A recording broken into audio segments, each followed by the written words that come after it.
पाऊस कधी रे येतलो याचं उत्तर हवामान खात्यापेक्षाही अचूकपणे जर कोणी देऊ शकत असेल ना तर तो म्हणजे स्वतः निसर्ग. निसर्गाने काही विशिष्ट स्पेसीजना, काही जीवांना आपल्याकडे पावसाचा संदेश देऊन पाठवलाय. कोण कोण आहेत हे पावसाचे इंडिकेटर्स जाणून घेऊयात. पावसाची चाहूल लागताच मृगकिडा जमिनीतून बाहेर आलाय.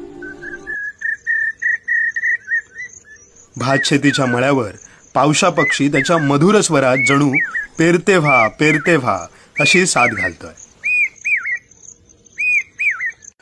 सह्याद्रीच्या खोल दरीतून शीळ कस्तुराची सुरेल शीळ कानावर पडते आहे. चातक पक्षी दूर देशातून मान्सूनचं स्वागत करायला कोकण सड्यावर आलाय. काळे काळे ढग बघून मोर नाचू लागलेत. मेघांनी आक्रमलेली काळोखी रात्र चमचमत्या काजव्यांनी उजळवली आहे. पावसाला संगीत द्यायला बेडूक प्रजातीही सज्ज झाली. मातीच्या घरात सुशेगात बसून हवेतील गारव्याने आम्ही मन सुखावतो आहोत. निसर्गाच्या सोहळ्याची आतुरतेने वाट बघतो आहोत.